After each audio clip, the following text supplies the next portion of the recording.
జగన్మాత అయిన లక్ష్మీదేవి యొక్క వైభవాన్ని మనము పరిపరి విధములా పరికించే ప్రయత్నం చేసుకుంటూ ముందుకు వెళుతూ ఉన్నాం. ఆమెను జగన్మాత అన్నాం.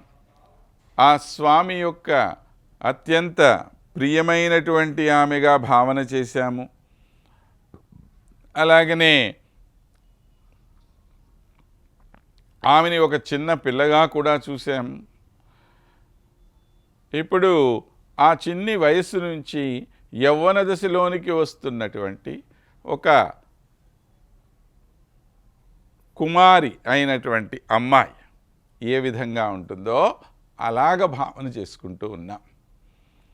ఏమిటండి ఈ భావనలు? ఇవన్నీ అవసరమా మనకి?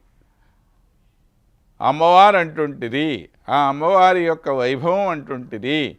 మరి వెళ్ళి అమ్మవారికి నమస్కారం చేసి, అమ్మ తల్లి మమ్మల్ని ఏదో విధంగా రక్షించవమ్మా, మాకు కావలసినటువంటి సౌకర్యాలు మాకు అందించవమ్మా అని ప్రార్థన చేస్తే సరిపోలేదా? ఎందుకు ఇన్ని రకాలుగా ఆమెను వర్ణించటము అనంటే, జీవితంలోని ప్రతి అణువులో కూడా ఆ తల్లిని మనం మనదాగా చేసుకోవాలి. అది ముఖ్యమైన విషయం. ఎప్పుడైతే ఆమెను నువ్వు నీ జీవితంలో ఒక భాగంగా చేసుకున్నావో, ఆమె నీకు కుమార్తె కావచ్చు, తల్లి కావచ్చు, ఏ విధంగా అయినా కావచ్చు. ఏ విధంగా నువ్వు ఆమెను స్వీకరించినా ఆమెను సంరక్షించాలని, ఆమెకు ఏ విధమైన కష్టము కలగకుండా ఉండాలని, ఆమెకు అన్ని రకాలైనటువంటి సౌకర్యాలు లభ్యమవ్వాలి అని చెప్పి ఈ విధంగా మనం ప్రార్థన చేసుకుంటామే కానీ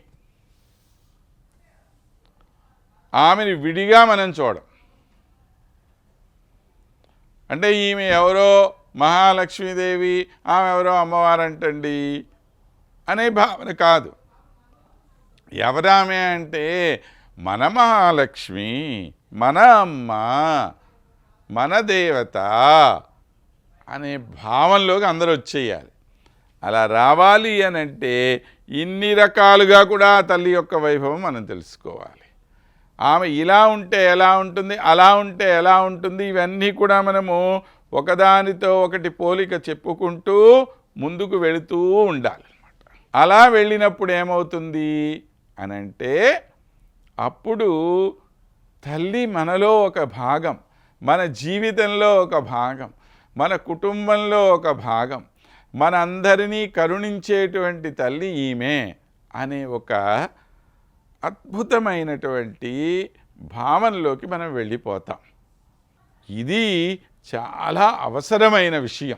భగవంతుడికి భక్తుడికి మధ్య ఎప్పుడూ ఈ విధమైన సాన్నిహిత్యం ఉండాలే కానీ ఇద్దరూ వేరు వేరు అనే భావన ఎప్పటికీ ఉండకూడదు. కనుక ఆ దృష్టితో ఇన్ని రకాలుగా అమ్మవారిని వర్ణిస్తూ మనకు అందజేస్తున్నవారు మన పరాశర భట్టర్ స్వామివారు. ఆమోదాద్భుతశాలి యౌవన దశ వ్యాకోచమమ్లానిమతే, ఆమోదాద్భుతశాలి యౌవన దశ వ్యాకోచమమ్లానిమతే, సౌందర్యామృతసేకశీతలమిదం లావణ్యసూత్రార్పితం, సౌందర్యామృతసేకశీతలమిదం లావణ్యసూత్రార్పితం, శ్రీరంగేశ్వరి శ్రీరంగేశ్వరి కోమలాంగసుమనసః సందర్భణం దేవి, కోమలాంగసుమనసః సందర్భణం దేవి, కాంతోరప్రతియత్నమర్హతి కవిం ధిన్మామకాండాకులం, కాంతోరప్రతియత్నమర్హతి కవిం ధిన్మాం అకాండాకులం.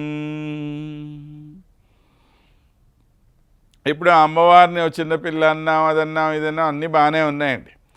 అసలు ఇన్ని రకాలుగా వర్ణించటానికి తగినటువంటి ఒక అర్హత మనకేమన్నా ఉన్నదా? అర్హత లేకుండానే మనం అమ్మవారిని వర్ణించేస్తున్నామా అనే సందేహం కూడా మన భట్టర్ స్వామి వారికి కలుగుతోందన్నమాట. వారు అమ్మవారిని ఉద్దేశించి అంటూ ఉన్నారు, శ్రీరంగేశ్వరి దేవి